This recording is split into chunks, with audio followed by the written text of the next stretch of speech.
आप जानते हो पूरे देश में आज कांग्रेस पार्टी ने प्रत्येक राजधानी में इसी प्रकार के कार्यक्रम आयोजित किए हैं और बड़े संक्षिप्त में बताना चाहता हूं कि किस मंशा के साथ हम लोगों ने जनता के बीच में जाने का निर्णय किया है।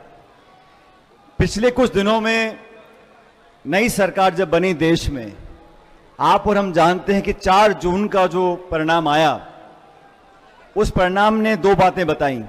पहला कि सरकार बनाने के लिए किसी भी दल को जनादेश नहीं मिला, एक खंडित लोकसभा का निर्माण हुआ और बैसाखियों पर बीजेपी ने अपनी सरकार दोबारा बनाई दिल्ली के अंदर।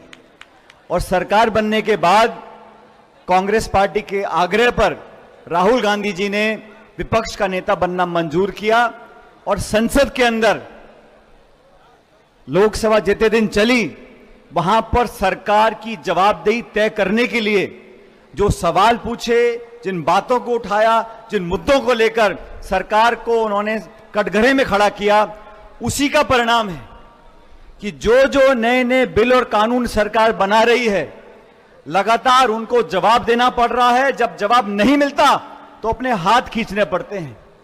अभी केंद्र की सरकार ने लैटरल एंट्री के लिए एक सरकारी आदेश निकाला। हमने सवाल किया कि आप लोगों को भर्ती करते हो तो जो वंचित वर्ग है, जो पिछड़ा है, गरीब है, दलित है, आदिवासी है, अपेक्षित लोग हैं, उनके बच्चों को पढ़ने का मौका देने के बाद आप नौकरी नहीं देना चाहते हो, तो सरकार ने 2 दिन पहले अपना वह सरकारी आदेश वापस ले लिया।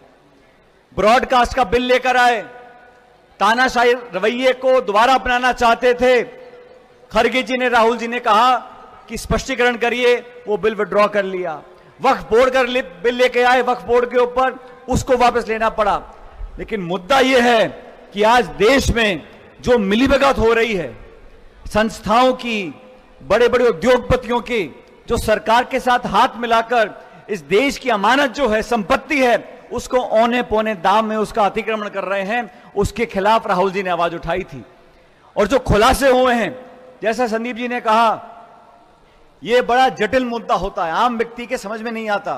लेकिन मैं आपको उदाहरण देना चाहता हूं, जिस थाने में कोतवाल पर आरोप लग जाए कि तू अपराधी से मिला हुआ है, तो वो थानेदार जांच नहीं कर सकता। आरोप यह लगा कि सेबी की जो चेयरपर्सन है, उनकी मिलीभगत है उन लोगों के साथ जिन लोगों के खिलाफ जांच के आदेश सुप्रीम कोर्ट ने दिए हैं। यह कांग्रेस ने नहीं कहा, एआईसीसी ने नहीं कहा, सुप्रीम कोर्ट ने कहा। बड़े गंभीर आरोप हैं, हजारों लाखों करोड़ रुपए का घोटाला हुआ है। सुप्रीम कोर्ट ने निर्देशित किया सेबी को कि आप जांच करके बताइए कि क्या तथ्य है। अब जांच करने वाले जो हैं, उन्हीं के जब आरोप लगे हैं और तथ्यात्मक आरोप हैं, ये कोई छुपी हुई बात नहीं है, तो सरकार ने ऐसी चुप्पी साध ली कि कोई जवाब नहीं मिला। हम लोगों ने मांग करी कि एक जेपीसी बने, ज्वाइंट पार्लियामेंट्री कमेटी। और मैं भाजपा के साथियों से पूछना चाहता हूं, बहुमत तो आपका है पार्लियामेंट में, अगर जेपीसी बनेगी उसका चेयरमैन भाजपा का होगा, अधिकांश सदस्य आपकी पार्टी के होंगे, और आप लोग जो हमेशा कहते हो कि विपक्ष के नेताओं पर ईडी के छापे, इनकम टैक्स के छापे, सीबीआई के छापे, और बोलते हो अगर गलत नहीं किया तो जांच से क्यों डरते हो। तो हम तो कह रहे हैं जेपीसी का चेयरमैन आपका, जेपीसी का बहुमत आपका, आप जांच तो कराओ। जब तक जांच ही नहीं कराओगे तो तथ्य तक कैसे पहुंचेंगे। जनता का, देश का, कानून का कोई विश्वास नहीं है सेबी के अंदर।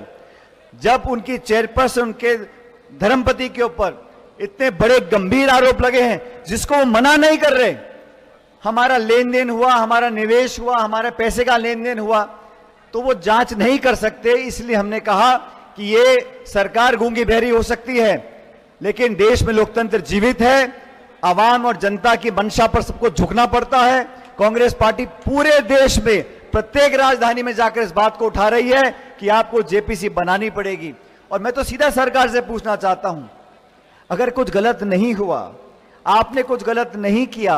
अगर हजारों करोड़ निवेशकों के भविष्य को आपने अंधकार में नहीं ढकेला, मार्केट को मैनिपुलेट नहीं किया, आपने कुछ गलत काम नहीं किया, तो अब जेपीसी को बनाने से क्यों पीछे हटते हो? आपने बड़े बड़े दावे किए, ईमानदारी के, प्रतिस्पर्धा के, पारदर्शिता के। 10 साल में जनता ने देख लिया अमीर गरीब की खाई कितनी बढ़ गई है। जो चंद उद्योगपति सरकार के साथ रहते हैं उनके तो वारे न्यारे हो गए, और जो गरीब बेचारा जो मजदूरी करता है, नौकरी करता है, मध्यम वर्ग है, छात्र है, किसान है, महिलाएं, वो सब पीछे उठते चले जा रहे हैं। इस गरीबी की खाई को जो बढ़ाया है, अमीर गरीब की खाई को, इसके लिए सिर्फ और सिर्फ वो लोग जिम्मेदार हैं जो दिल्ली में बैठकर नीति निर्माण करते हैं। इसलिए साथियों, मैं धन्यवाद देना चाहता हूं देवेंद्र यादव जी का, इनकी पूरी कमेटी का, दिल्ली प्रदेश कांग्रेस कमेटी का, कि आप सबको यहां पर बुलाया। पूरा देश इस बात को सुने और समझे कि कांग्रेस पार्टी सिर्फ और सिर्फ एक उचित पारदर्शी जांच चाहती है, और जांच जेपीसी के माध्यम से हो। देश में अनेकों बार जेपीसी बनी है।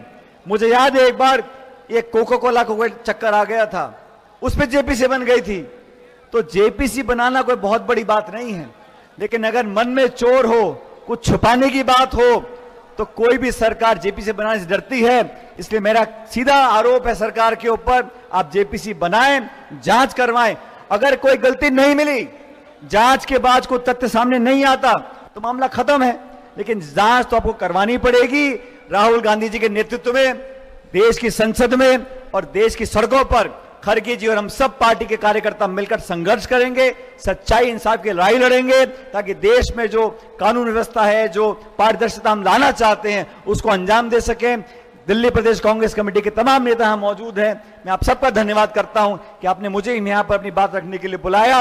और आप सबको कहना चाहता हूं, जो हमारे कांग्रेस कार्यकर्ता हैं, अभी अभिषेक जी बोल रहे थे झंडा, बैनर, पोस्टर, अब समय आ गया, दिल्ली में भी चुनाव आने वाले हैं।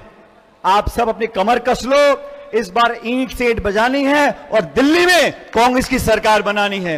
ये दिल्ली में कांग्रेस की जड़ें बहुत मजबूत हैं, समय बदलता रहता है। आज देश ने कांग्रेस के ऊपर अपना आशीर्वाद रखा है, राहुल जी के नेतृत्व में दोबारा अपना विश्वास जताया है। तो मैं सभी दिल्ली के कार्यकर्ताओं को बताना चाहता हूं, ये दिल्ली हमारी और आपकी है, इसे मिलकर सुधारना है। आने वाले जब चुनाव होंगे, हम मजबूती से लड़ेंगे और जीतेंगे। इस संकल्प के साथ आप लोग यहां से जाएं। आप सबका बहुत बहुत धन्यवाद। जय हिंद, राम राम साहब।